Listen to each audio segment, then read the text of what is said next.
Hey guys. Tonight we wander through narrow cobbled streets past crooked timber-framed houses, leaning so far they almost touch above your head. Lantern light flickers against damp stone walls, carrying the faint smell of wood smoke and something less pleasant, let's call it, authentic medieval perfume. You hear the uneven clatter of cartwheels over worn paving, a dog barking somewhere down an alley, and the mutter of voices in a tongue that's half familiar and half foreign. This is a place alive with trade gossip and secrets, though if we're honest, you probably wouldn't survive this trip for long. Between the questionable water, the random brawls, and the occasional outbreak of plague, our visit is definitely safer in imagination. So before you get comfortable, take a moment to like the video and subscribe, but only if you genuinely enjoy what I do here. And I'd love it if you posted in the comments where you're listening from and what time it is there. Now dim the lights, maybe turn on a fan for that soft background hum, and let's ease into tonight's journey together. You start at the town gates. They're not just decorative, they're serious defenses, tall, heavy doors of oak bound with iron thick enough to turn away a charging horse or battering ram. A watchman peers at you from above, leaning over the parapet of a squat gatehouse. It's built to keep trouble out and remind anyone entering that this town controls who comes and goes. In the dark, you might catch the glint of his spear tip as he shifts his weight, perhaps wondering why you're here at this odd hour. Passing inside, the world narrows. Streets wind unpredictably, hemmed in by buildings that seem to grow taller the deeper you go. The air feels closer, and shadows cling to corners. Every surface seems textured, rough plaster, warped wood, uneven stone. Overhead, a laundry line stretches between houses, dripping faintly onto the cobbles below. Somewhere to your left, a cat darts under a doorway, vanishing into the smell of baking bread. You follow the main street toward the heart of town. It's a jumble of sites, shop fronts with swinging signs painted to show what's sold within, since most people can't read. Barrels of salted fish stacked outside a merchant's stall. A tanner's shop whose smell hits you long before you reach it. You make a mental note to avoid that side of the street if you can. The marketplace is a broad, open space, though open is relative. Stalls and carts crowd every available patch covered in striped cloth or patched canvas. The voices here are a constant low roar, a mixture of bargaining gossip and the occasional shout from a seller hawking especially fine wares. A woman sells apples, their skins glossy in the lantern light. Another offers skeins of dyed wool bright against the drab evening air. You notice the mud underfoot is churned thick from the day's traffic, and you step carefully, though you're pretty sure your boots are already doomed. At the center stands a stone cross, sometimes used for public announcements, sometimes for punishment. Tonight, it's just a landmark with a few locals leaning against its base to swap stories. Their accents are thick, their cloaks patch their eyes watchful. You're an outsider here and they know it. To one side of the market rises the church, its tall, narrow windows reflecting flickers of candlelight from within. The bells are silent now, but you imagine their clang would carry across the entire town, calling people to worship or warning of fire or attack. In the shadow of the church stands the guild hall, a sturdier building than most where the town's skilled tradesmen meet, argue, and decide how business should be run. You can picture a group of them now seated on benches inside, the air thick with the smell of ale and heated opinion. The air changes as you move past the market, less perfumed by spices, and bread more edged with something raw and metallic. You've reached the smithy. Sparks fly from the open doorway as a blacksmith hammers at a glowing horseshoe, the rhythm echoing down the street. His apprentice pumps the bellows feeding the forge's hungry fire. The heat pours into the cool night air, and you can feel it against your face even from a distance. Beyond the road slopes down toward the river. Here the buildings are humbler, simple cottages with thatched roofs, their walls leaning in sympathy with the years. You hear the rush of water before you see it, and then you're standing at the quay watching the black surface ripple under the moon. Flat-bottomed boats are moored here loaded with barrels, sacks, and bundles. Somewhere out there in the dark, traders are still making their way upriver, hoping to reach town before dawn. A wooden bridge spans the water, its timbers slick with mist. You cross slowly, listening to the hollow sound of your own footsteps. On the far bank, you glance back at the town lanterns, glowing like scattered embers, the taller buildings rising dark against the night sky. It's quieter here, but the smell of the river is strong, carrying hints of fish and silt. In the near distance, you see another wall, a smaller inner ring of fortifications protecting the wealthiest quarter. Here live the merchants whose fortunes rise and fall with the tide of trade and the officials who keep the town's business running.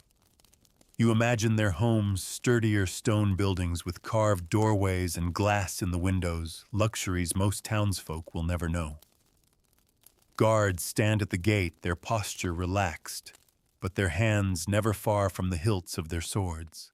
Back inside the outer wall, you wander again through the warren of streets. The night deepens and shutters close one by one. Somewhere a lute plays softly. Somewhere else a baby cries. You think about the layers of life packed into this tight space, merchants and beggars, craftsmen and thieves, priests and sinners all bound together by the invisible rules that make this place work, or at least keep it from falling apart. And though you're just passing through for this moment, you're part of it too, breathing the same air, treading the same uneven stones, worn smooth by centuries of feet. You turn down a narrower lane now, one that dips gently toward the lower quarter. The air is damper here, carrying the scent of river mud and cooking fires. Houses press so close that the upper floors lean into one another, forming a shadowed tunnel overhead. It's quieter than the market, but you sense movement, figures slipping through doorways, a whispered exchange between two silhouettes under an arch.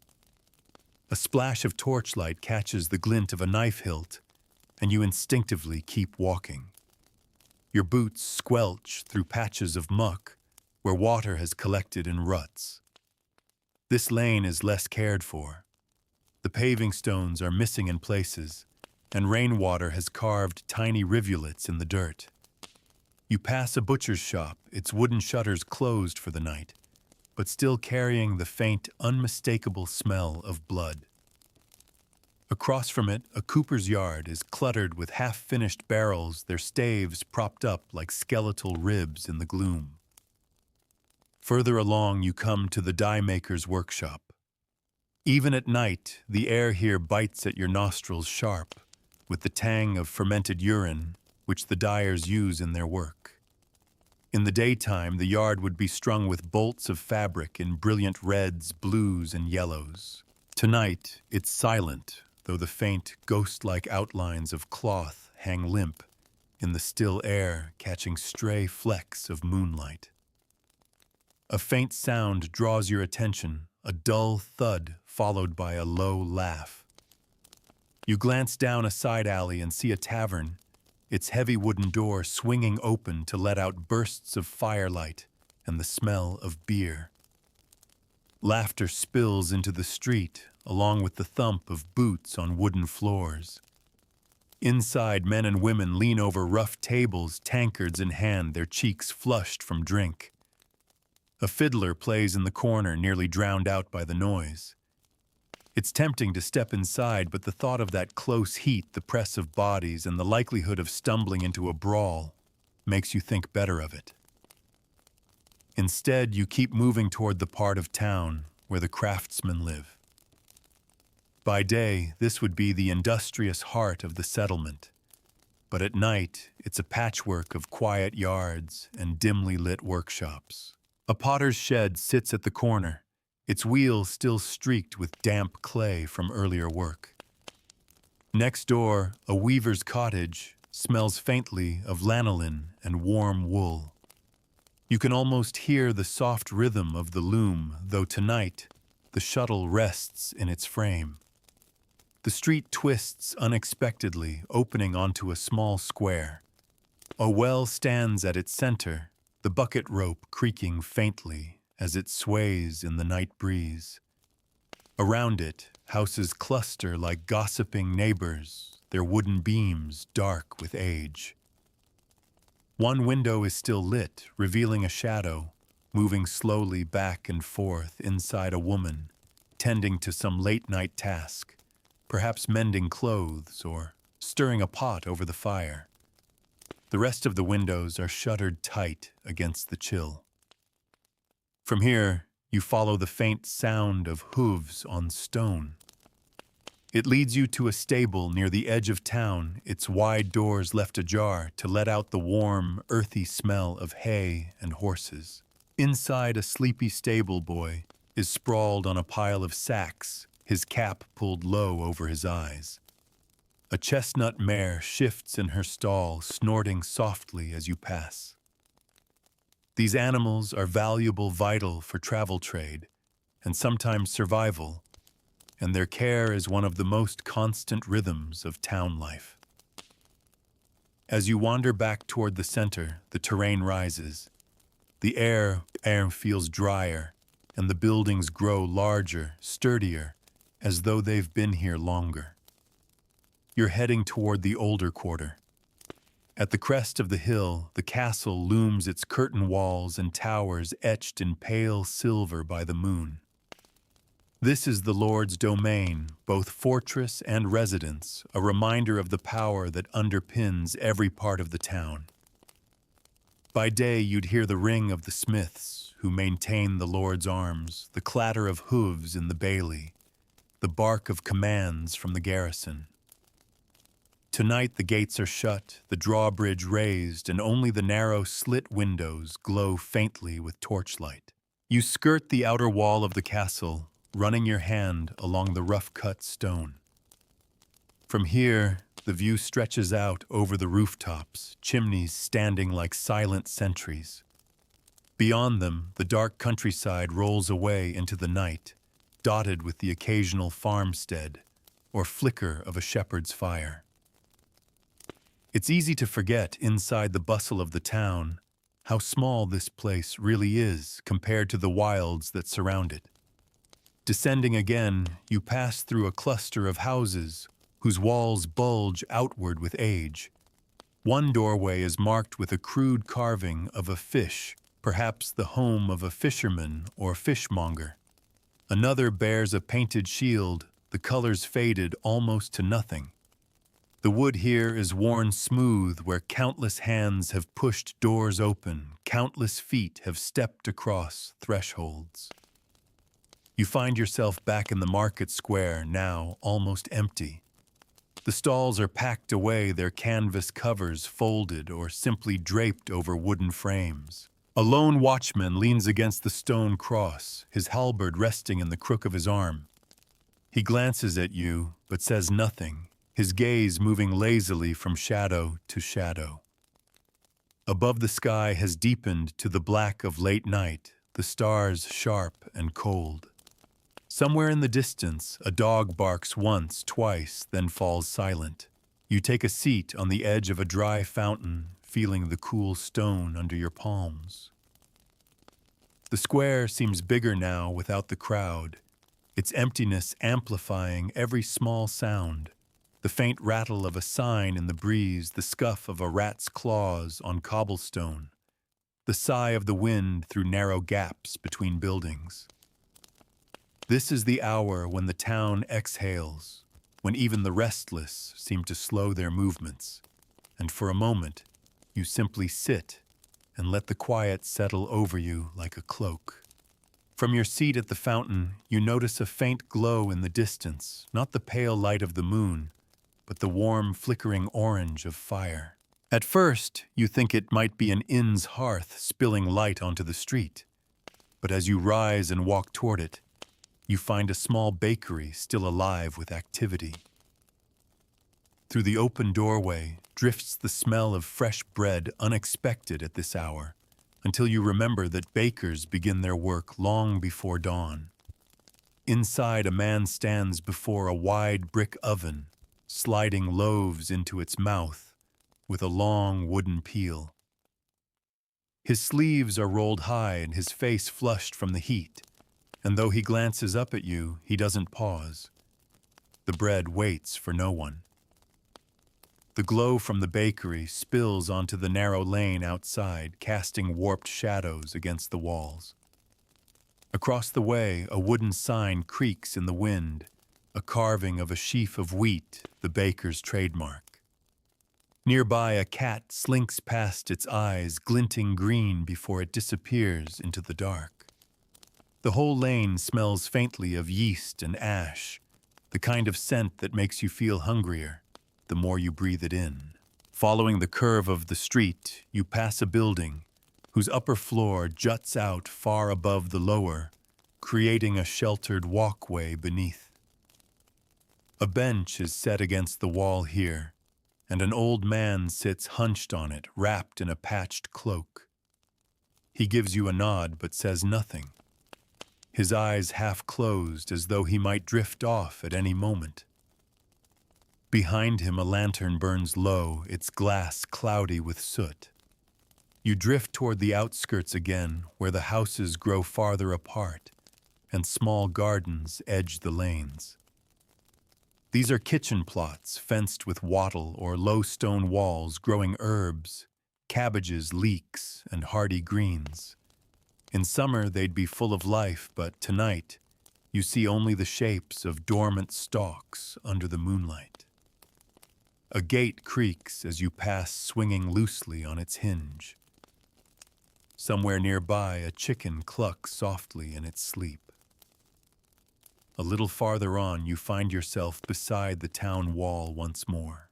This section is less imposing than the main gate, though the parapet still rises above you like a dark ridge. Torches burn at intervals along the top, their flames licking at the night air. A guard paces here, his steps measured, his breath fogging in the chill. Beyond the wall stretches open land fields, lying fallow, low meadows, threaded with faint silver from the river's course. The stillness makes the town feel like a world apart, as though the wall marks not just a boundary of stone, but a barrier between two realms. Turning back toward the heart of town, you take a lane that slopes gently downward. The paving stones here are slick, worn smooth by centuries of feet, hooves, and wheels.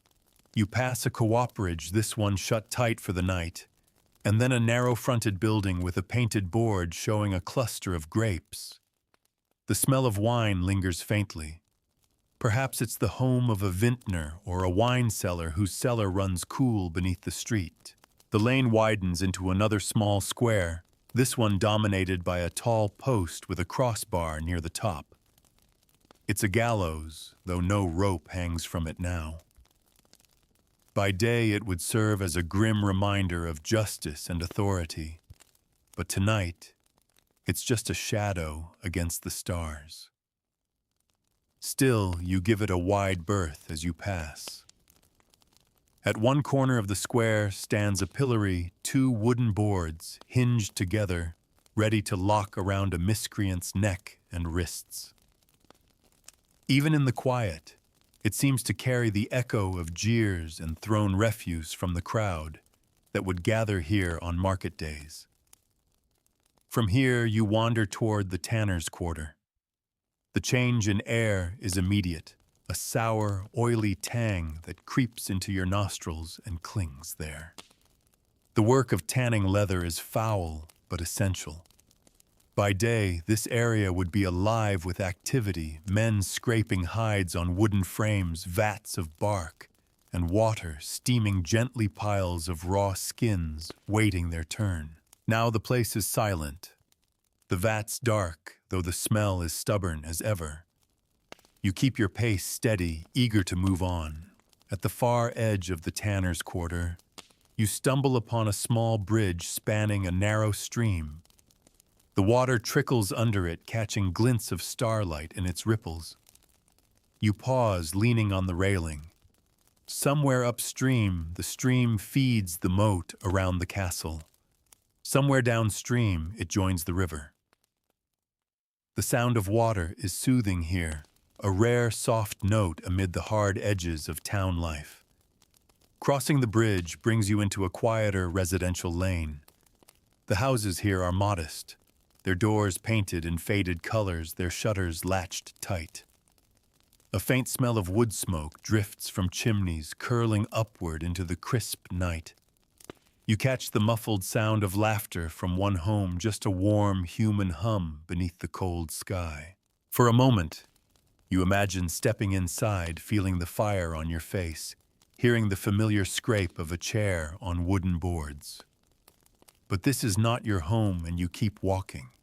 As you move on, the streets begin to narrow again, closing in like pages of a book. Somewhere overhead, a shutter bangs softly against a wall. Your footsteps echo between the buildings, the sound bouncing back to you in the close air. You're heading toward the poorer quarter now, where the houses are more fragile, patched with whatever wood or stone could be found. Here, the town's wealth is a distant thing, and life is measured in smaller comforts.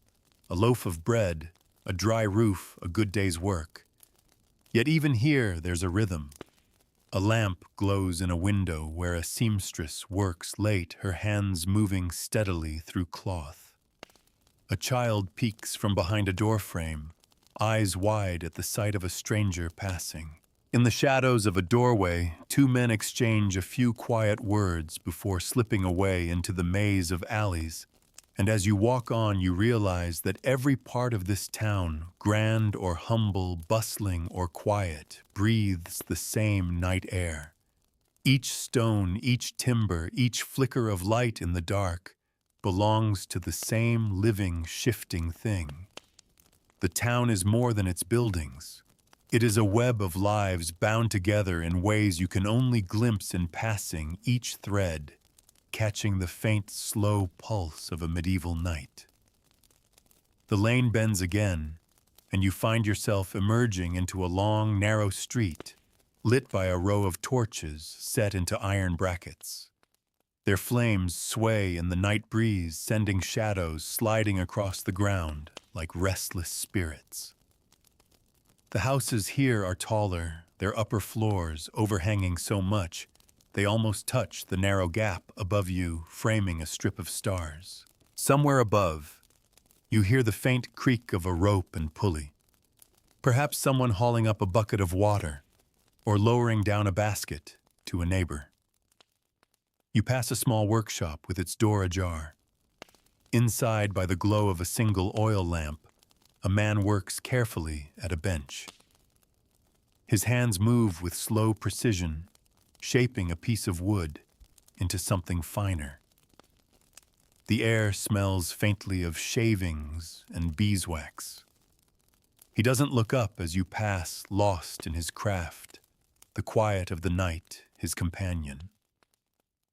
Farther along, you reach a modest square, one side of which is dominated by the tall, narrow facade of the town's hospital. It's not grand, but its arched doorway is marked with a painted sign of a red cross, faded but still visible. By day, the place would be bustling with activity, herbalists tending to the sick nuns, carrying baskets of bandages, and the occasional cry from a patient enduring a rough treatment.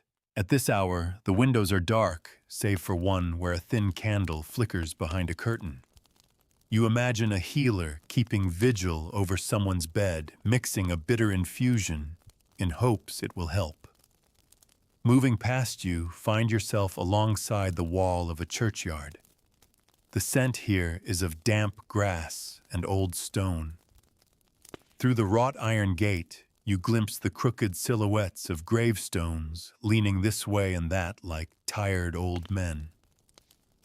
A yew tree rises black against the sky, its boughs swaying faintly. Somewhere inside the church itself, a soft chant drifts into the air, low, steady, and hypnotic.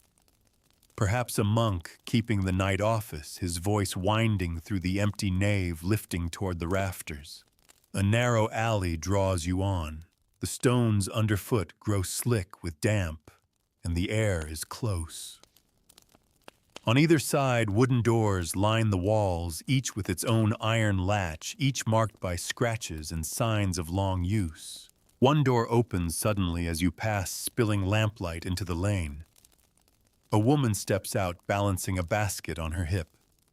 She nods to you politely before vanishing into the shadows, her footsteps swallowed by the night. You follow the sound of running water and find yourself at another fountain, this one simpler than the dry one in the market. Water spills continuously from a carved spout into a shallow basin rippling under the light of a nearby torch. A jug sits on the stone lip, forgotten or left for common use. You cup your hands and take a sip. The water is cold, metallic, carrying the taste of the stone channel it traveled through. From here, the street begins to climb again. The stones are uneven, and the way is steep enough to slow your pace. At the top, you pause, turning to see the town spread beneath you. The market square is a faint shape in the darkness, the church spire rising like a black spear against the sky. Beyond the walls encircle the whole like the clasp on a locket. Beyond them, the moonlit countryside lies silent, the edges blurring into the horizon. You continue on and reach a row of houses with more elaborate facades. Their wooden beams are carved with decorative patterns, spirals, flowers, even the occasional animal. Glass glints faintly in some of the upper windows, catching the torchlight. These belong to wealthier townsfolk, perhaps merchants or minor officials. The air here seems cleaner, as though the smells of the tanners, the dye makers, and the fishmongers have been left behind in the lower streets. One door is slightly ajar, and the sound of low voices filters out. You catch the clink of metal, perhaps coins being counted, or cups being set down on a table. You pass without lingering, knowing that business, even after dark, can be as serious here as in the daylight. Ahead, the street meets another gate, smaller than the main one, set into a thick stretch of wall. This is the postern gate used for quieter comings and goings. A guard stands here too, leaning on his spear. He watches you approach, his gaze unreadable in the half-light. You nod. He gives a slight nod in return, but does not speak. Beyond the gate lies open land and the faint outline of a road leading off toward unseen villages and woods. You turn back into the town and take a side street lined with low shops, their shutters closed. Signboards hang from wooden beams overhead, a painted boot for the cobbler, a pair of crossed scissors for the tailor, a candle for the chandler. Even shut tight, they seem to hum faintly, with the memory of the day's trade, the knock of a hammer on leather, the snip of shears, the smell of hot wax poured into molds. The street narrows again, funneling you toward the sound of music. It's faint at first, just a few notes on a pipe, but as you draw closer, it becomes clearer, a slow, winding melody played for no one but the night. You find its source in a shadowed doorway where a young man leans pipe to his lips. He doesn't notice you, or if he does, he doesn't mind. The tune drifts upward, twining between the rooftops, slipping away into the darkness beyond. You walk on the music fading behind you and realize that the night has deepened still further. The last few lanterns gutter low, their oil nearly spent. The air has taken on that particular stillness that comes just before the first hint of dawn, a pause as though the town itself is holding its breath. Somewhere far off, a cock crows once too early, then falls silent again. You turn down another narrow lane, one so tight you could touch both walls if you stretched your arms. The stones here are old, their edges worn to smooth curves. Somewhere above you, a shutter squeals faintly as the wind teases it, then slams shut with a muffled thump. You keep your steps quiet, though in a place like this, every footfall seems to carry. The lane empties into a modest courtyard surrounded by plain, timber-framed houses. In the center, a wooden trough stands beside a pump. You lean on the handle experimentally, and water splashes into the trough with a cold, metallic rush. The sound echoes softly against the walls, blending with the faint rustle of wind in unseen corners. Across the courtyard, you spot a small doorway framed by an arch of rough stone. Above it, a crude carving of a fish suggests the home of a fisherman or fish seller. The door is bolted tight now, but you imagine the morning here, the slap of wet nets on the cobblestones, the air heavy with the briny tang of river catch, and the low murmur of bargaining voices. Beyond the courtyard lies a row of simple workshops. A woodcarver's bench sits under a slanted awning littered with curls of pale shavings. Next to it, a cooper's shed smells faintly of damp oak, the staves stacked neatly against one wall. Even in the dark, there's a sense of work paused, not abandoned tools laid ready for the next day, projects midway to completion.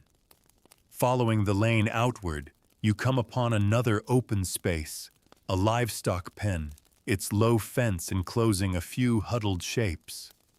Goats, perhaps, or sheep, their soft breaths steaming faintly in the cool air.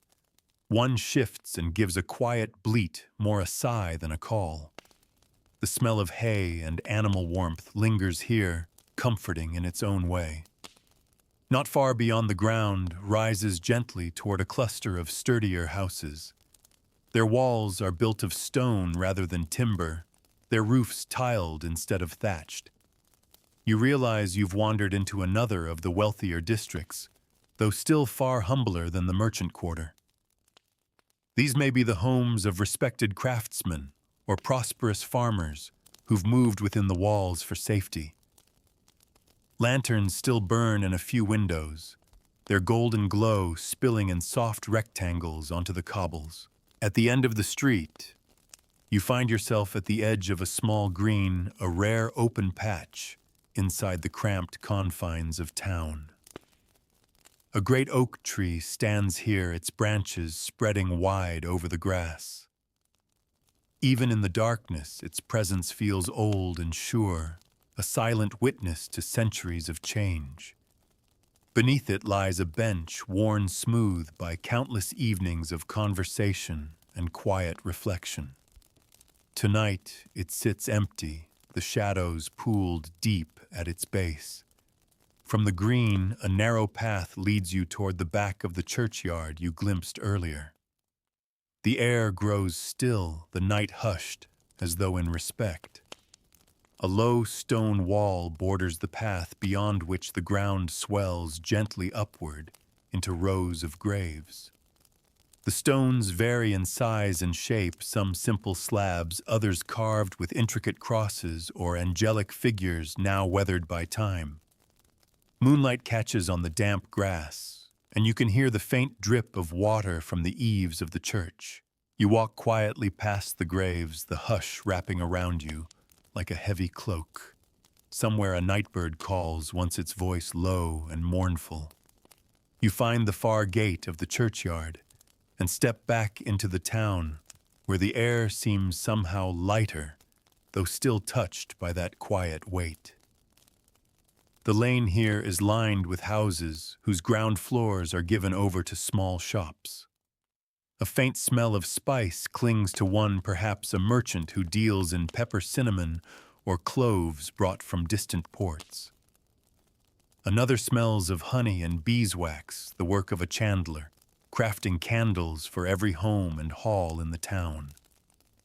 Even in darkness, you sense the variety of lives folded into this place, each doorway a world unto itself. You pause at a corner where a small shrine is set into the wall. A niche shelters a carved figure of a saint, its features softened by time. A tiny lamp burns before it, casting a warm halo against the stone. The air here smells faintly of melted tallow and incense, and you imagine weary townsfolk stopping for a moment's prayer as they pass. From here, the street curves gently toward the river once more.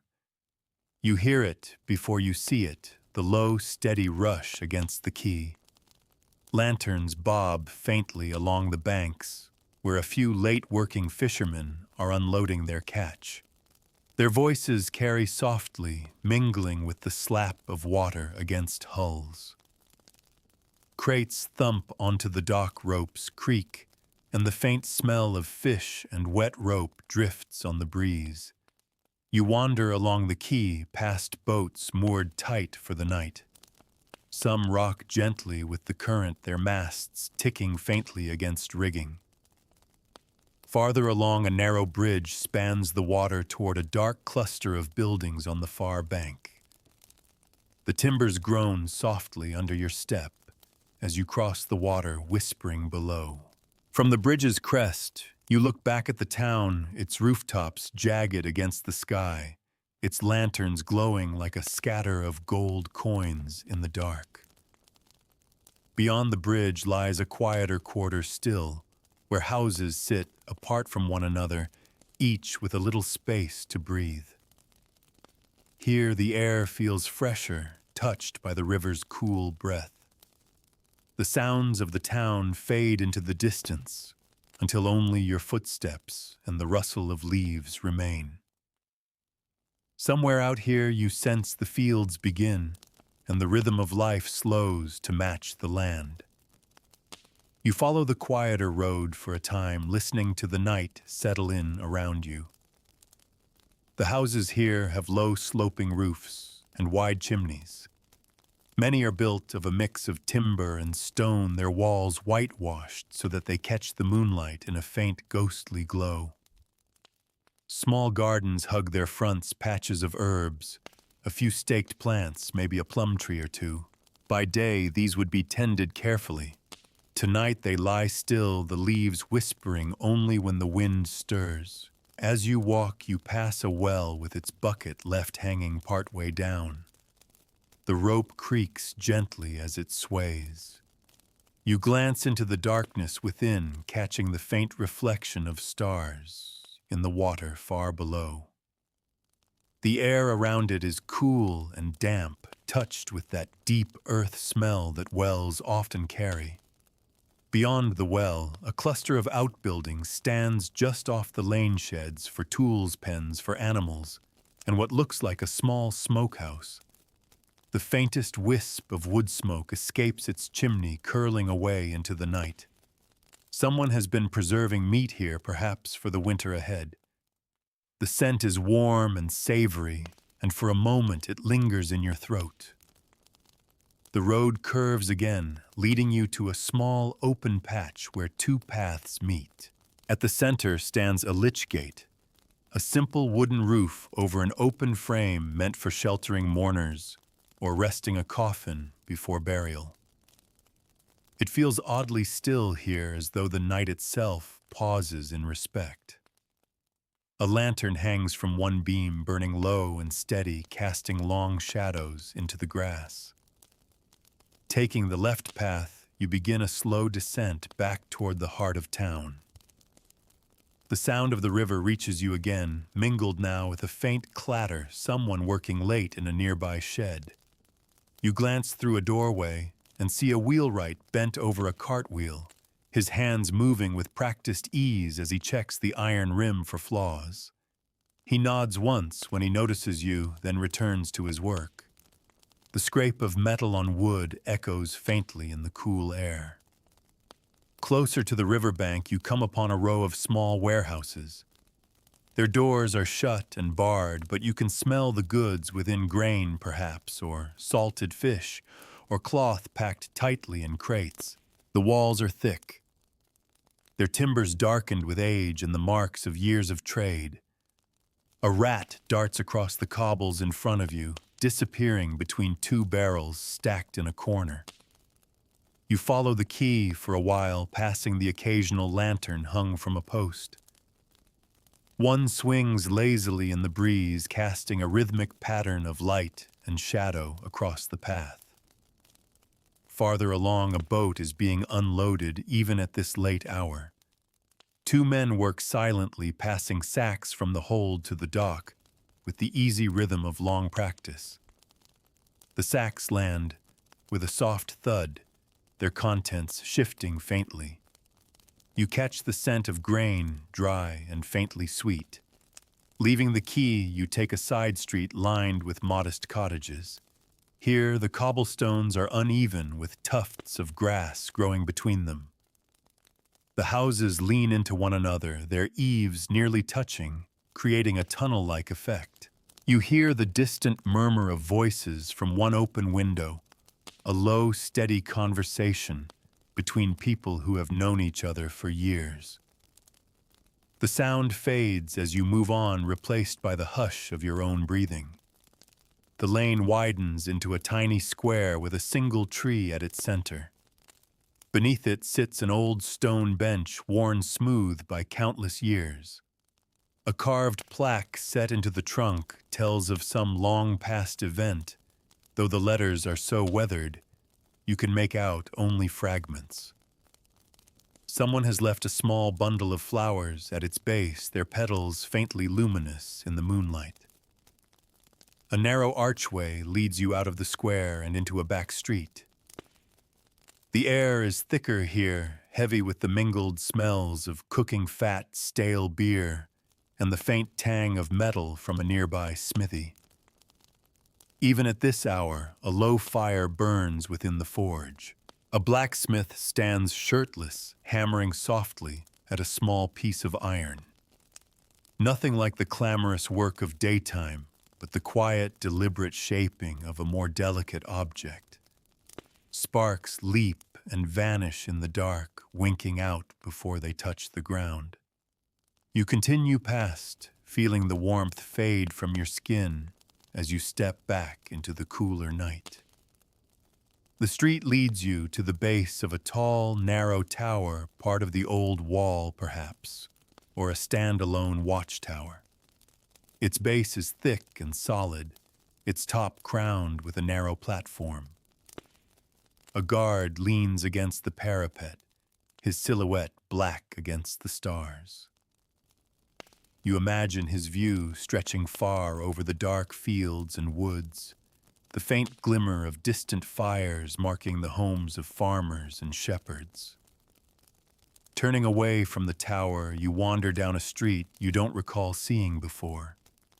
It's darker here, the lanterns fewer, the cobbles more uneven. The houses are older too, their beams warped with age, their plaster cracked and patched. Some have doors that sag on their hinges, the wood swollen from years of damp. And yet there's life here, a faint glow through a shutter, the sound of quiet laughter behind a wall, the smell of bread cooling on a sill. You slow your steps, letting the pace of the street seep into you. Every sound seems softer here, every movement gentler. Even the wind has a slower touch, threading through the eaves and whispering over the rooftops. Somewhere a dog gives a single contented huff before curling back into sleep. And as you make your way onward, you realize the night has become something like a companion, its sounds and silences walking beside you, its cool breath keeping pace. The medieval town is no longer just a place you're passing through. In this moment, it feels as though it has accepted you into its rhythm, letting you drift along as one of its own for a little while longer. You follow the sound of faint water trickling and find yourself in a low, narrow lane that ends at a covered conduit, an open-air water channel protected by a wooden roof. Here, townsfolk draw water for cooking or washing. Filling pails that hang heavy from rope handles. At this hour, the place is deserted, save for a stray dog nosing around for scraps. The sound of the water is constant, a soft liquid murmur that seems to echo gently in the enclosed space. Beyond the conduit, the street opens into a cluster of small yards, each surrounded by rough timber fencing. In the nearest, you see the humped shapes of barrels, some upright, others lying on their sides. This is likely the cooper's storage, the products of days of bending and hammering. The smell of damp wood lingers here, sharp and slightly sweet. To your right, a faint glow seeps from under a stable door. You pause and peer in. The air inside is warm, thick with the scents of straw, leather, and horse. A palomino shifts in its stall, the faint clink of a harness echoing as it moves. A lantern hangs from a hook, burning low. Its light catches the dust in the air, each mote drifting lazily in the stillness. The stable boy, curled on a pile of sacks, snores softly, his cap tipped over his eyes. You return to the street and take a turning you don't remember passing before. It narrows almost at once, the cobblestones here, worn so uneven that they feel like the ridges of an old tree trunk underfoot. The lane climbs gently, then flattens into a wide ledge where a few stone houses sit shoulder to shoulder. Their windows are shuttered, but one doorway is ajar. From within comes the faint, rhythmic sound of a spinning wheel accompanied by the soft scrape of wool being drawn out into thread. You glimpse the back of a figure in the lamplight, someone working late, head bent in patient focus. Leaving the worker to their task, you drift along the ledge until the houses give way to a low wall. Beyond it lies a dark slope of gardens, their rows and beds barely visible in the moonlight. You catch the faint herbal scent of rosemary and thyme, a ghost of the summer's growth. The wall itself is cool and rough beneath your fingertips as you walk your palm brushing moss in the cracks. The lane bends sharply and begins to descend again. You hear it before you see it, the distant hollow boom of a night watchman's drum. The sound comes in slow intervals, each beat marking the hour and reassuring the town that the watch is awake. As you draw nearer to the center, the beat fades into the background, swallowed by the muted stirrings of nightlife that still flicker here and there. You step back into a more familiar quarter, recognizing a row of shuttered shops you passed earlier. A faint smell of herbs drifts from one of healer's, perhaps its shelves lined with dried bundles and jars of powders. The air is warmer here, though you can't tell if it's from the day's lingering heat or the proximity of so many closed-in spaces. Turning left, you find yourself beside a tall, narrow tower that stands apart from any wall. It might be a bell tower, or perhaps a place where the town criers call out news and decrees. A small flight of worn steps leads to its door, which is barred from the outside. A torch burns at its base, casting a faint halo on the cobbles and catching the glint of a metal plaque fixed into the stone. The inscription is too weathered to read fully, the letters softened into mystery by centuries of touch and rain. Past the tower, you enter a long street lined with high gabled houses. The facades here are more ornate than most, their woodwork carved into repeating patterns, scrolls, vines, even the occasional mythical beast. This is the home of prosperous merchants, their wealth shown not in sprawling estates, but in the careful craftsmanship of their dwellings. Even their shutters have been painted with geometric designs, though the night has dulled the colors to a faint whisper. The road here is smooth, its stones well set. Your steps make only a soft, regular tap as you pass. Every so often, a doorway is marked by a pair of small lanterns hung on iron hooks, an extra flourish to guide a late-coming guest or a returning family member. A few doors have baskets hung beside them covered in cloth. These might hold deliveries to be taken in with the morning. At the far end of the street, you meet another section of the inner wall. Here, the stone is clean and tightly set, the mortar neat. A guard leans against the parapet, his spear upright beside him, the tip catching a faint glimmer of torchlight. He seems relaxed, but you can tell he's watching eyes, scanning the street, checking each shadow. You pass without a word, feeling the weight of his gaze until you turn the corner. The corner leads you into a quieter stretch again, where houses step back from the road to make space for narrow gardens. You smell the faint sweetness of apples stored somewhere nearby, perhaps in a small cellar or loft. A light wind moves through rustling the bare branches and sending a few dry leaves skipping across the stones. The sound is small but sharp in the stillness. At last you come to a small arched bridge over a stream, its railings smooth from years of hands resting there. You pause in the center and lean over, watching moonlight ripple over the moving water. Somewhere below, you catch the flash of a fish turning lazily, then vanishing into the dark.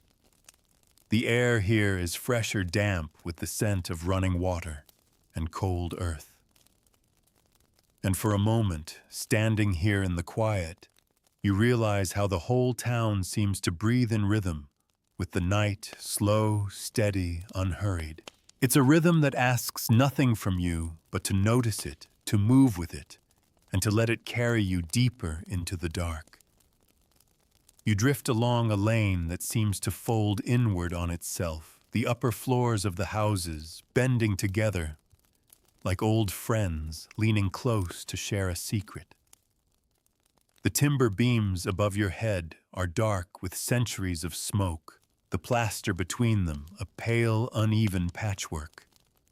Your footsteps sound close here, almost private, as if the street is holding the sound in its narrow throat. A faint light spills from a doorway just ahead. As you pass, you see it's a baker's shop, the oven still glowing faintly from the day's work. The heat lingers in the stone walls, and the smell of cooling bread brushes past you like a warm hand. A few loaves sit on the counter inside, wrapped in cloth for morning customers. Somewhere in the back, someone hums softly, moving at an unhurried pace in the quiet. The lane bends sharply and delivers you into a courtyard hemmed in by tall, uneven buildings. Here, rainwater glistens in shallow pools on the cobbles, reflecting the pale light from a single lantern hung on an iron bracket. The air smells of damp stone and wood smoke. You notice a wooden cart leaned against one wall, its wheels bound with iron, the traces dangling loose as though the horse has only just been led away. In one corner, a small wooden trough overflows from a spout set into the wall.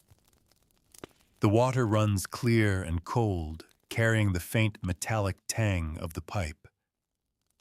You dip a hand in and feel the night's chill sink into your skin before you let it go. The trickle of water is a constant note here, a steady whisper under the silence. From the courtyard, you choose a narrow archway that leads into a quieter street.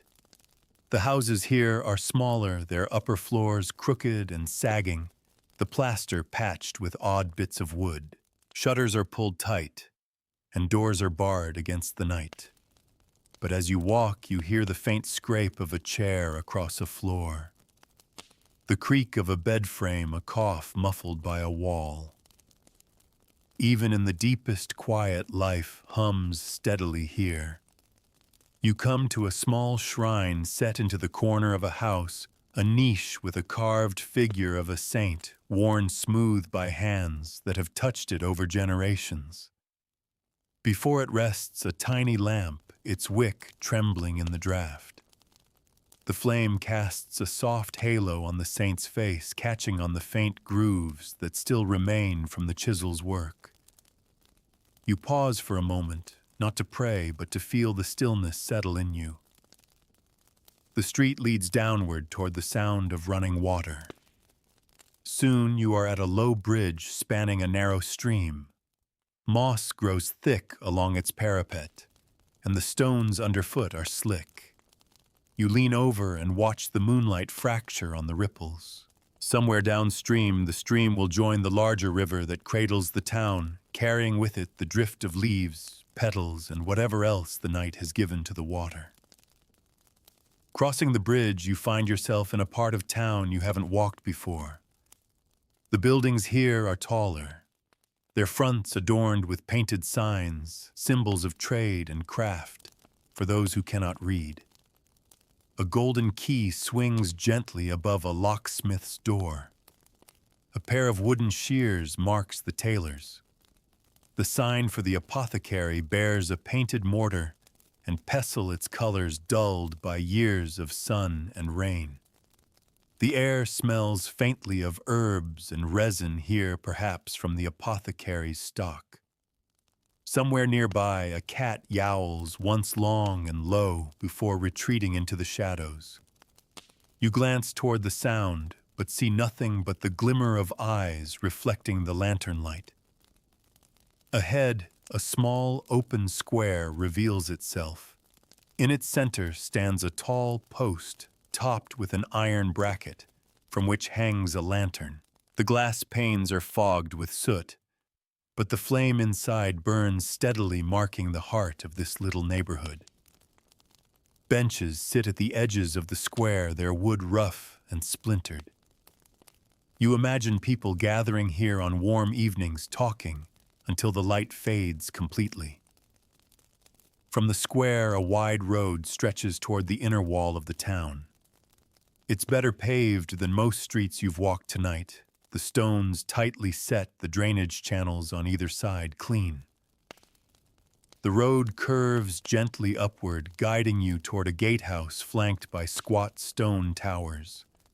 The doors are closed for the night, but the postern door to one side is unbarred, left for those who have reason to pass under watch. A guard stands in the shadow of the arch, a spear resting lightly in his hand. His gaze flicks toward you, then away, content that you are no threat. You turn before reaching the gate, drawn instead to a side street that slopes toward the sound of the river. Here the houses are built almost right to the water's edge, their foundations of heavy stone sunk deep into the bank. Small wooden docks jut into the dark water, each holding a boat tied by thick rope. The smell of the river rises up, damp, earthen, touched with the faintest trace of fish. A final lantern burns at the end of the dockside street, its light casting a wavering path over the black water. You follow its glow until you stand at the edge, looking across the slow, dark current to the far bank. The reflection of the lantern floats there, trembling like a small golden coin dropped in a deep well. The night air is cool on your face, and for a moment, everything is still except the river itself. You linger by the river for a while, listening to the slow, steady lap of water against the moored boats. It's a quiet sound, yet it seems to carry a weight older than the town itself, as though the river has been whispering here for centuries, unmoved by the rise and fall of walls or markets. Somewhere far upstream, a faint splash breaks the stillness. Perhaps a fish leaping, perhaps something dropped from a boat. When you turn away from the river, you take a narrow street that rises gently, curving out of sight, between a mix of warehouses and small dwellings.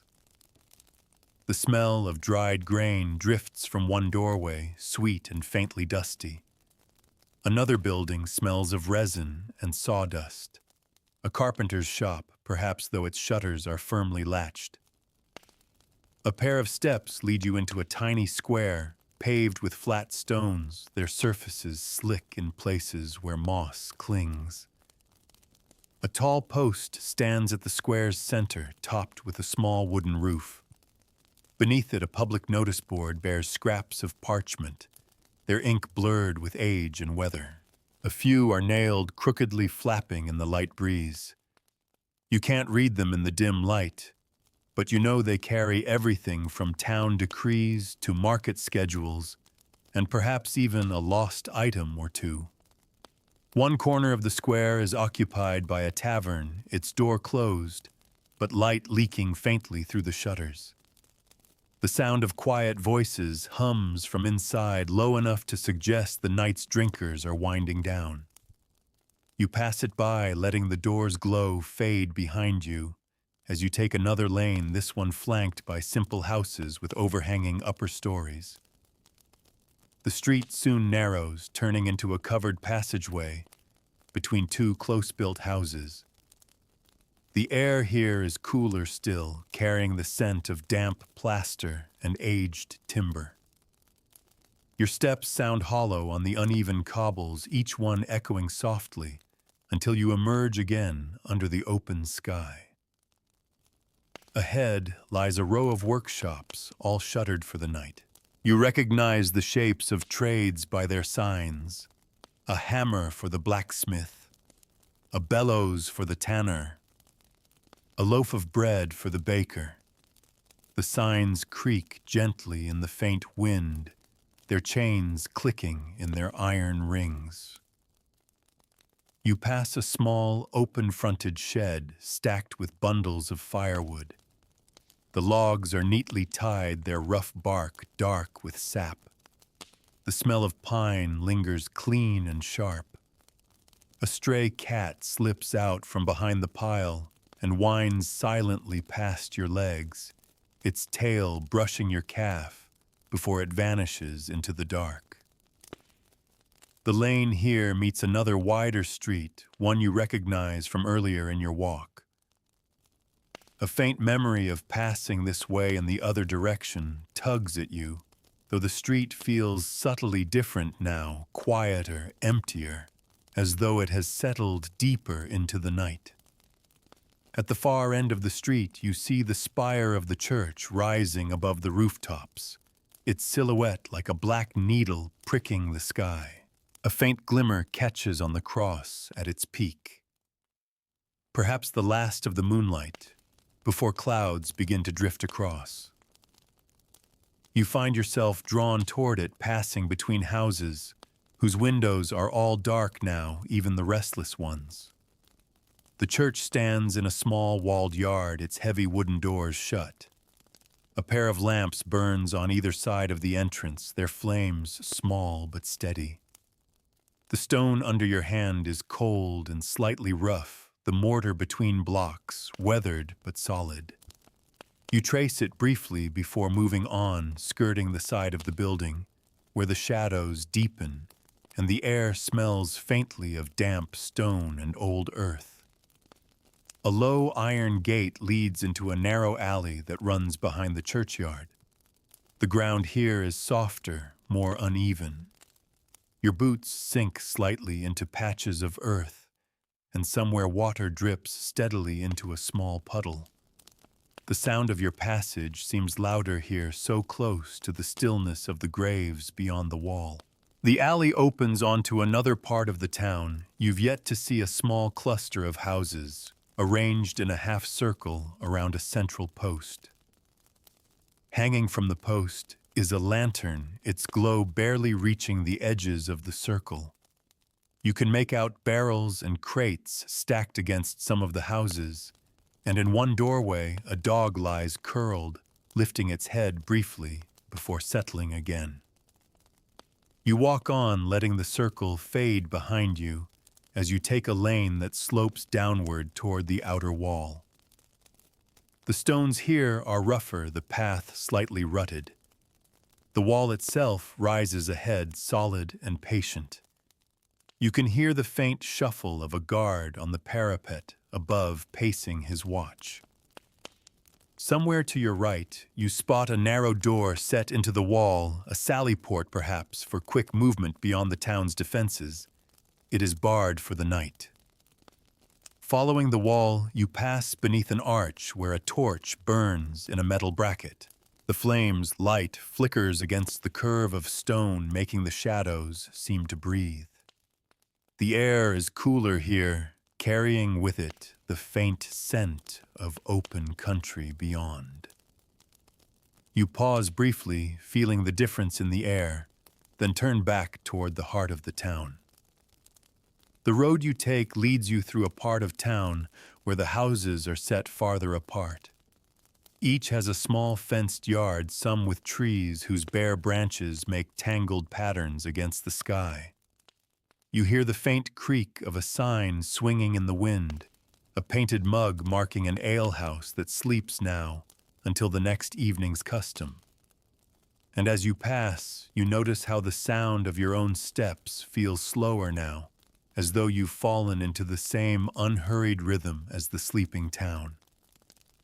The night has grown deep, and the edges between one street and the next are softer, less distinct.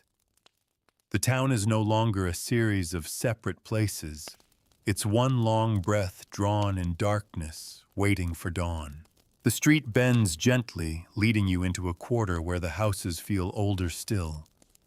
The beams are dark as tar, the plaster between them cracked in fine lines like a network of old roads. Many of the doors are reinforced with iron bands, their hinges thick and sturdy. You notice how the thresholds have been worn into shallow curves by centuries of feet, each step adding the smallest breath of change. Here, the cobblestones are uneven, some tilting just enough to catch your boot. A small puddle reflects the pale shimmer of the cloud-filtered moon breaking softly as you step past. Somewhere behind a shutter, you hear a slow, rhythmic sound, the soft rasp of a whetstone on metal. The sound fades as you move on, leaving only the murmur of the wind threading through the narrow spaces. You come to a broad, low-roofed building whose doors are barred from the inside. The faint smell of grain hangs around it, perhaps a granary holding the town's precious stores against hunger or hard winters. Stacked against its side are several heavy sacks tied tight and left under a canvas sheet. The sheet flutters faintly in the night breeze, making a sound like slow applause. Turning left, you find yourself in a lane lined with more modest homes. A few have small benches outside their doors, worn smooth by years of use. One bench is occupied by a cloaked figure, hunched forward, their hands clasped loosely. The figure doesn't speak, only glances at you briefly, before returning their gaze to the street. You pass quietly, leaving their silence undisturbed.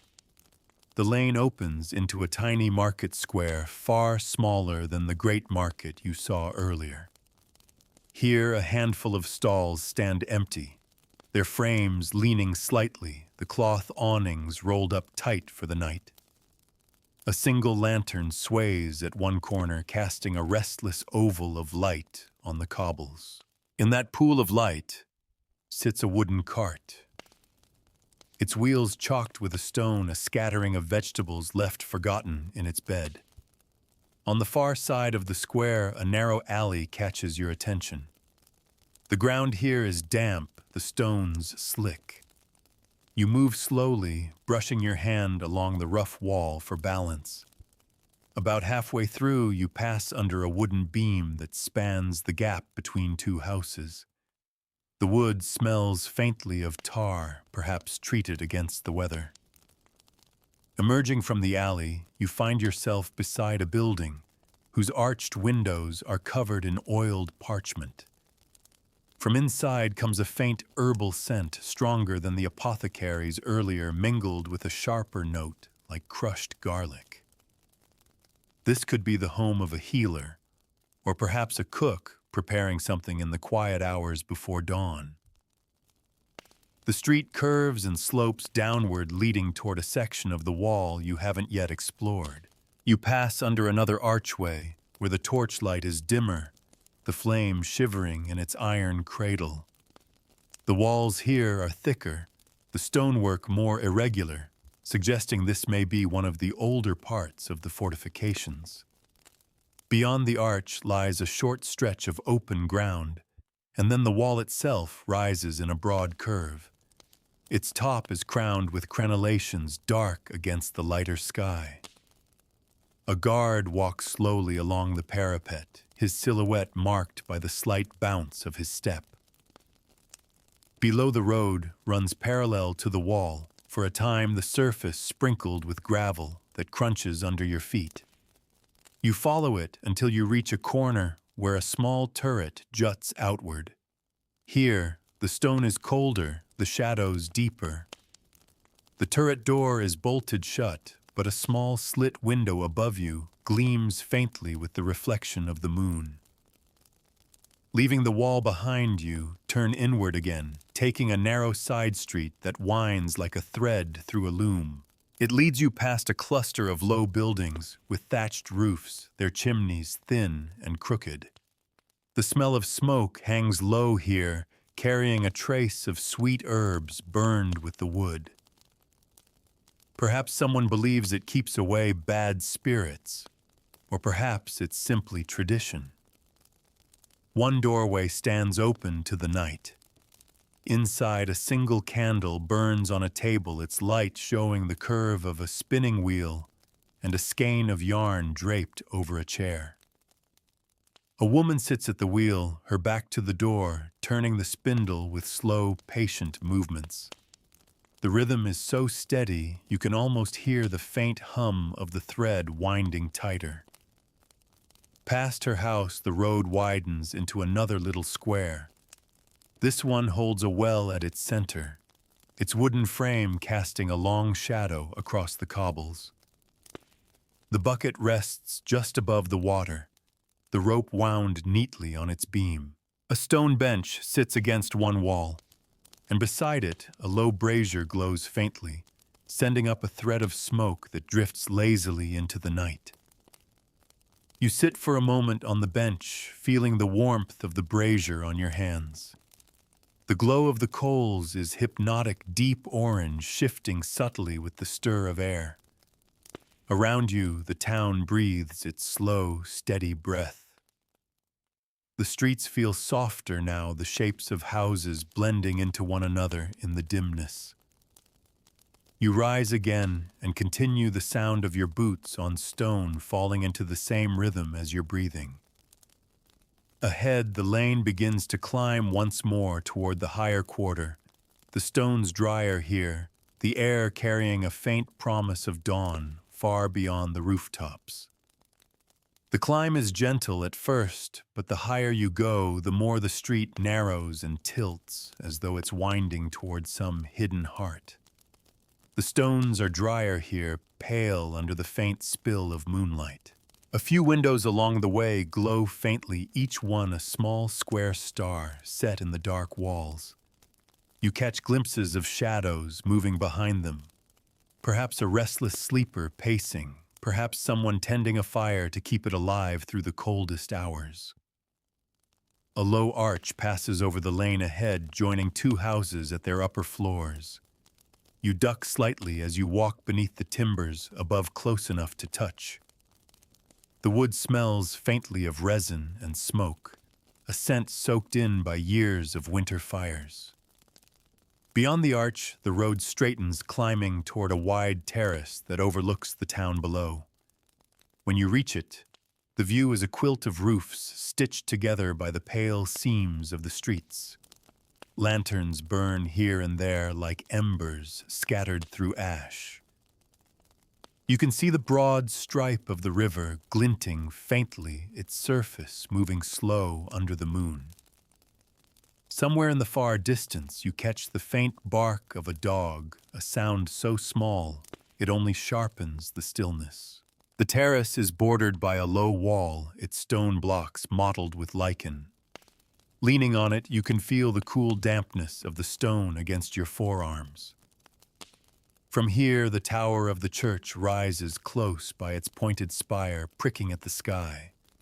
You can see where the roof tiles catch the moonlight in dull streaks, and how the weathered cross at its peak seems almost to fade into the clouds drifting past. A narrow stairway winds down from the terrace into a tucked-away street below. You take it slowly, your hand brushing the wall for balance. The steps are worn into soft dips at their centers, proof of countless feet passing this way. At the bottom, you find yourself in a lane so quiet, it feels apart from the rest of the town. The air is cooler here, touched with the dampness of nearby gardens. You pass a row of houses set behind small gates. Each has its own patch of yard, some with bare winter trees, others with low sheds for tools. One yard holds a pile of firewood stacked neatly against the wall, the ends of the logs bright where they've been freshly split. Another has a small wooden bench under a trellis, its slats casting faint shadows in the moonlight. The lane bends sharply and delivers you into a courtyard with a dry fountain at its center. The basin is shallow, its carved lip chipped in places. A cluster of ivy spills over one edge, its leaves catching the light in dull glints. Benches ring the fountain, though tonight they sit empty. The only sound here is the faint sigh of wind moving between the close-set buildings. From the courtyard, you follow a narrow gap between two houses, barely wide enough to pass through without brushing the walls. The plaster on both sides is rough beneath your fingers, scored with shallow grooves from tools or repairs made years ago. Emerging on the other side, you find a tiny square lit by a single wall-mounted lantern.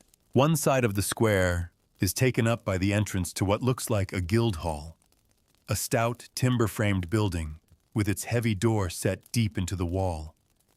The iron handle glints faintly, its curve polished by many hands. Above the doorway, a small wooden plaque bears a symbol you don't quite recognize. Moving on, you take another lane that drops toward the market quarter. The air here carries a faint tang of dried herbs and stored goods, as though the smells of the day are reluctant to leave entirely. You pass a shuttered stall where bundles of onions hang in neat ropes, their papery skins rustling faintly when the wind turns. Another shop has a rack of wooden spoons and bowls propped under its eaves, each one smooth and pale in the dim light. The lane widens enough to allow a small cart through. You hear the faint creak of wooden wheels somewhere ahead, and soon you see it, a handcart piled with sacks pushed by a lone figure moving slowly through the night. Their steps are steady, unhurried. The sacks shift slightly with each bump of the cobblestones, the sound of grain within whispering like sand poured from a jar. You step aside to let them pass, and they give a brief nod in thanks before disappearing into the next curve of the street. You follow at a distance, letting the faint rhythm of their wheels guide you forward. Soon you reach the edge of the market square. Even emptied of its daytime chaos, it still feels like the heart of the town. The stone cross at its center stands tall and silent, its base damp with evening mist. A few wooden crates lie stacked near the edge of the square, and beside them a sleeping dog curls on a piece of burlap. Its chest rises and falls in slow, steady breaths, unbothered by your quiet passing. The air here is still touched only by the faint metallic ring of a far-off bell marking the hour.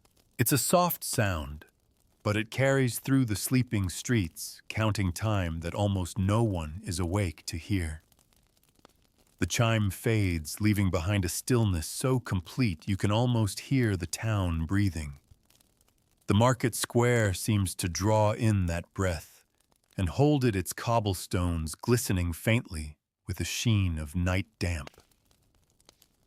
You drift toward the far side past shuttered stalls and doorways bolted against the dark. The faint smell of hay catches your attention, and you realize you're nearing the edge where merchants tether their pack animals during the day. A row of wooden posts stands along the wall, each with a loop of rope hanging slack. In the shadows beyond a few shapes shift quietly mules or small horses left to rest for the night. Their breaths curl into the air in soft plumes, and the occasional shift of a hoof clicks gently on the stones. One animal lifts its head and watches you for a moment, ears twitching before lowering its gaze again. From here, a narrow passage leads you away from the square, its entrance marked by two old stone bollards, worn smooth at the top. The lane beyond is darker still, hemmed in by high walls that lean slightly inward. Water trickles faintly along the gutter, catching slivers of light from a lantern far ahead. Your own footsteps sound louder here, and you find yourself slowing to match the quiet. The lane opens into a small enclosed court where a single tree grows from the center. Its branches are bare this time of year, but its roots push up through the cobbles in thick, stubborn ridges. A low stone bench curves along one side, and in the opposite corner a shutter stands ajar, letting out a blade of warm light. The smell of something baking drifts through, perhaps a pie or a loaf set near the fire to keep warm until morning. You move on following a side path that runs between houses close enough that their eaves almost touch. Overhead laundry lines sag under the weight of cloth left to dry stiff now in the night chill.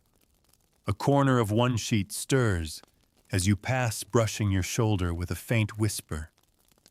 Beyond you find a long row of modest dwellings, each with a small stoop of 2 or 3 steps. Some have potted herbs lined up outside others' baskets, and tools stacked neatly by the door. One doorway is marked by a sprig of dried rosemary tied with red thread, perhaps a charm, perhaps just a habit passed down from older generations. The road bends toward the sound of running water. You soon reach a narrow stone bridge spanning one of the smaller canals that thread through the town. The water here is slow and dark, glimmering faintly under the moon. Moss clings to the bridge's stones and the rail is slick beneath your hand. The air smells of damp wood and river silt, with just a faint trace of smoke drifting from some unseen chimney. On the far side, the houses stand a little taller, their upper stories projecting so far over the street that you feel enclosed as you walk.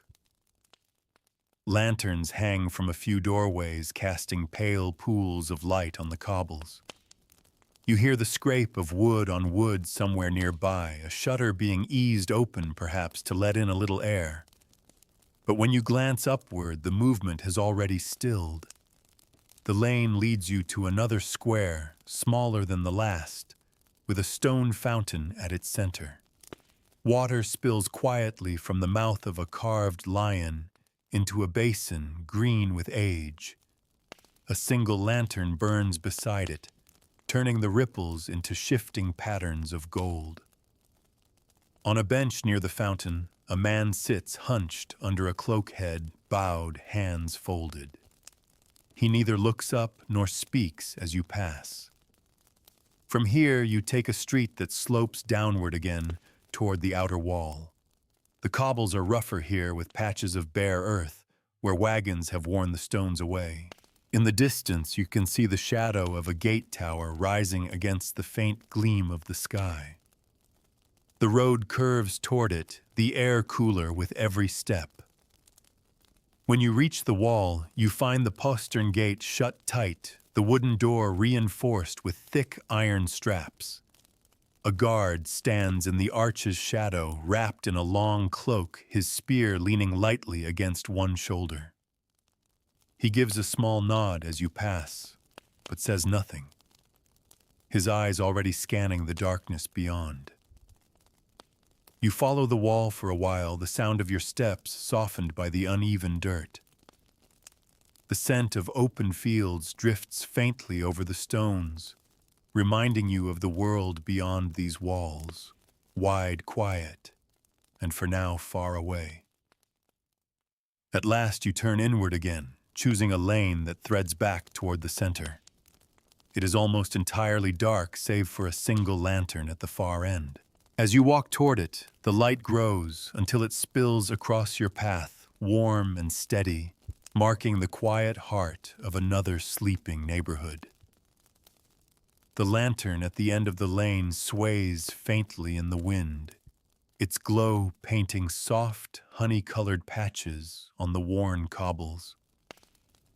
As you pass beneath it, the metal frame gives a small creak, and the light catches briefly on the slick edges of the stones, making them shine like a wet riverbed.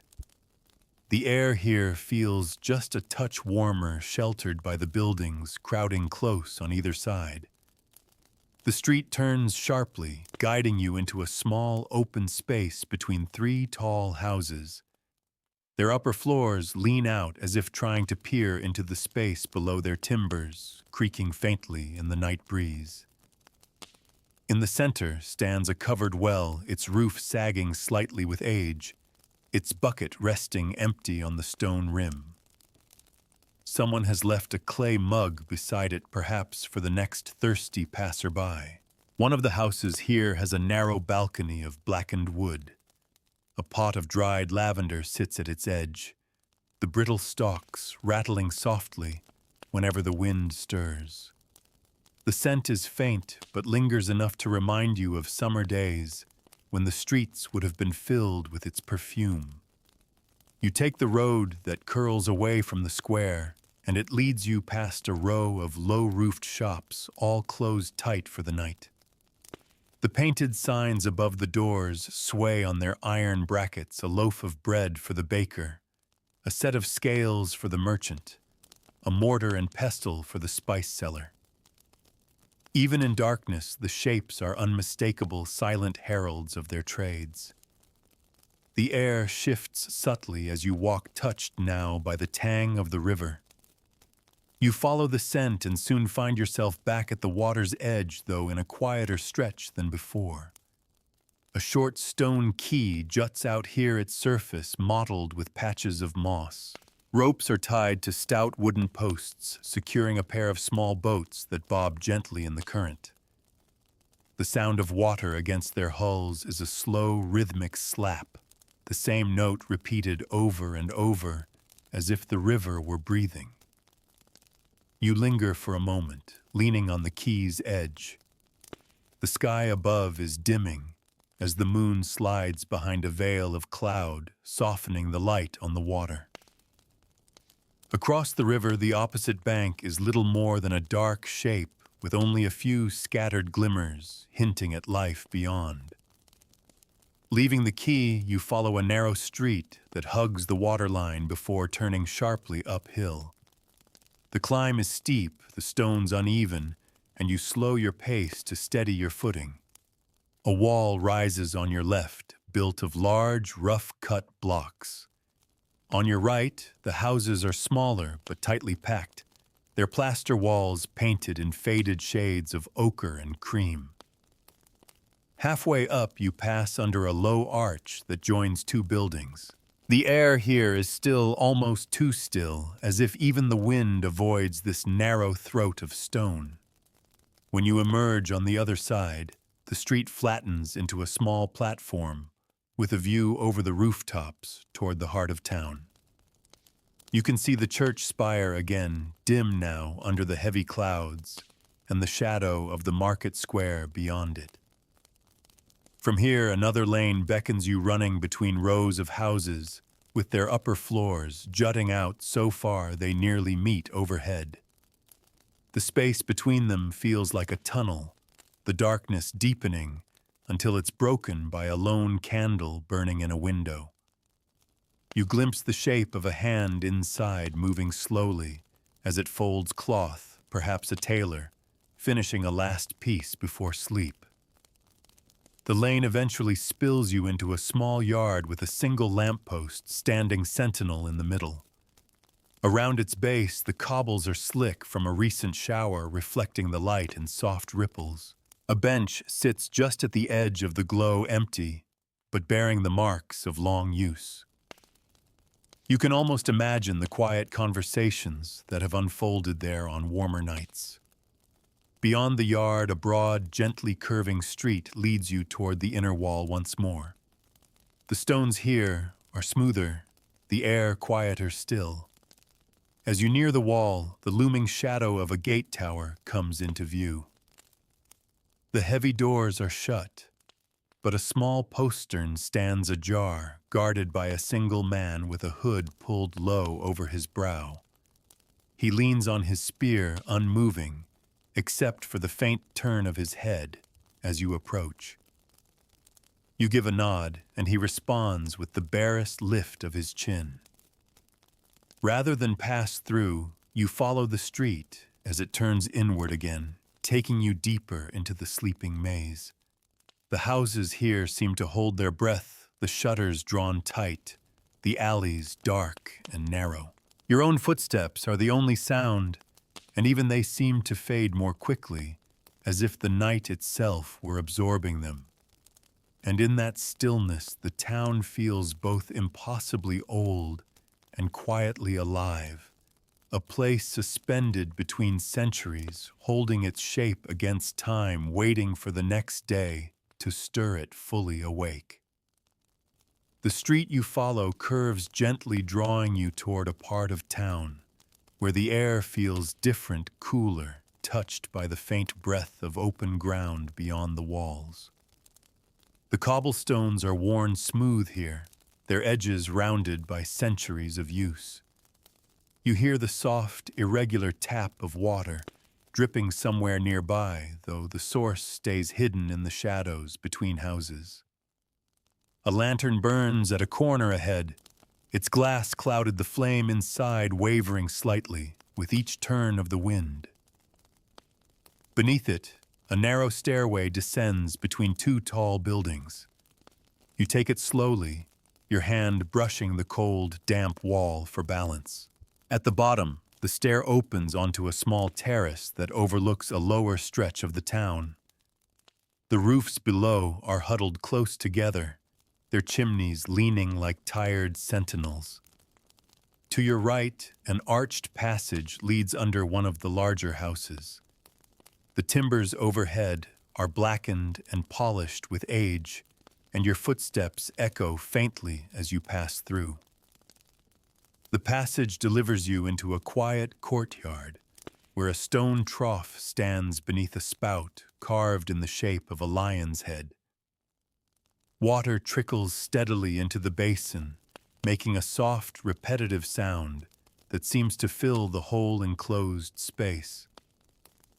Against one wall, an old wooden cart rests on its side, its iron-bound wheels leaning into the corner, as if too weary to stand upright.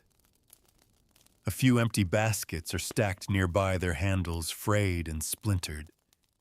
You can almost picture the courtyard alive in daylight, the cart laden with goods, the baskets filled, the trough splashing as someone draws water for the day's work. You take a narrow lane out of the courtyard and find yourself moving uphill once again. The climb is lined with houses that grow larger the higher you go. Their upper floors adorned with carved brackets and small balconies. Some have lanterns burning at their doors, casting warm rectangles of light onto the cobbles. You pass one doorway, where a cat sits perched on the step tail curled neatly around its paws, watching you with a steady, unblinking gaze. The lane ends at a broad platform set against the inner wall. From here, the view is wide, the river in its slow sweep beyond the far wall, the quilt of rooftops beneath you, the faint glimmer of lanterns marking the main streets. Above it all, the church spire stands dark and tall, a constant point in the shifting maze. A wooden bench sits along the wall, its surface polished smooth by years of use. You rest here for a moment, feeling the cool air rising from the fields beyond the town. Somewhere in that open dark, a nightbird calls a single low note that drifts across the rooftops before fading. When you rise, you follow the wall toward a narrow tower whose base is tucked into the corner of the platform. Its door is shut, the iron latch dull with use, but you can hear faint movement inside, perhaps a guard shifting his stance or simply the creak of wood settling. The sound is brief, then gone, leaving only the soft hiss of the breeze against the stone. You descend once more into the streets, taking a road that winds through a quieter quarter. Here the houses are smaller, their windows low to the ground, their doors framed with plain stone lintels. A few have small gardens in front, fenced with low wattle hurdles. Even in the dim light, you can see winter cabbages and leeks standing in neat rows, their leaves beaded with dew. The road carries you past a tiny chapel wedged between two taller buildings. Its door is marked with a simple cross carved into the wood. Through a narrow window, you glimpse the faint glow of a single candle burning inside. The light falls on a small altar draped with cloth, a still point in the deep quiet of the street. Beyond the chapel, the lane slopes downward again, toward the river. The sound of water grows as you approach not the slow lap you heard before, but the more insistent rush of a mill race. You find it spilling past the low stone wall of a mill, its wheel dark and still for the night. The wooden paddles gleam faintly where water clings to them, and the air is rich with the scent of wet timber and flour dust.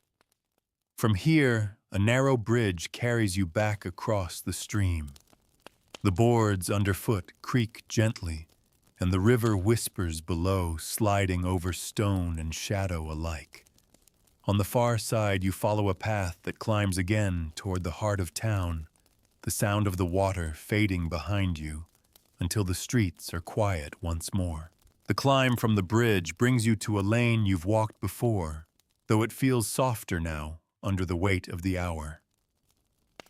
The cobbles are cool beneath your feet, and the air carries that faint mingling of wood smoke, damp stone, and something sweet, perhaps the trace of bread baked earlier in the night.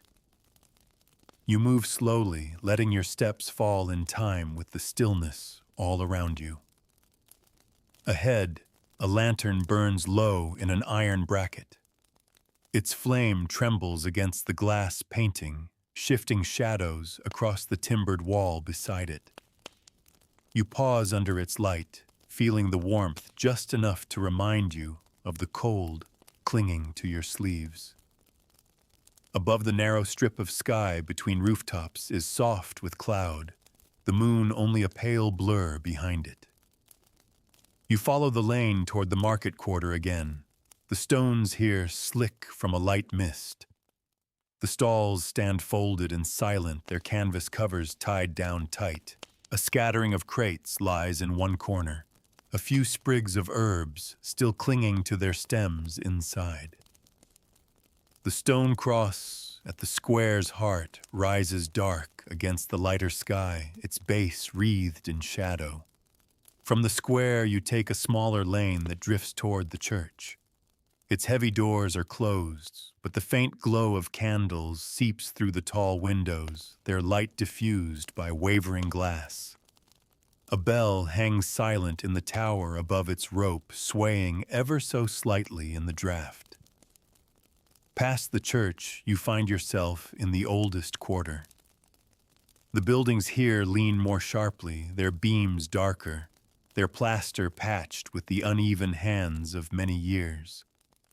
The streets narrow until they feel almost like corridors guiding you between walls that hold the night close. Somewhere a shutter closes softly, the sound carrying farther than it should in the stillness. You wander toward the edge of town past the guardhouse at the main gate. The doors are shut, the portcullis down, but the watchman at the parapet gives a slow nod as you pass under his gaze. Beyond the wall lies only the deep, open, dark fields and woods hushed under the same sky. Turning back, you make one last circuit through the sleeping streets. You see again the benches left empty for the night, the wells stilled, the shop signs swaying faintly in the breeze.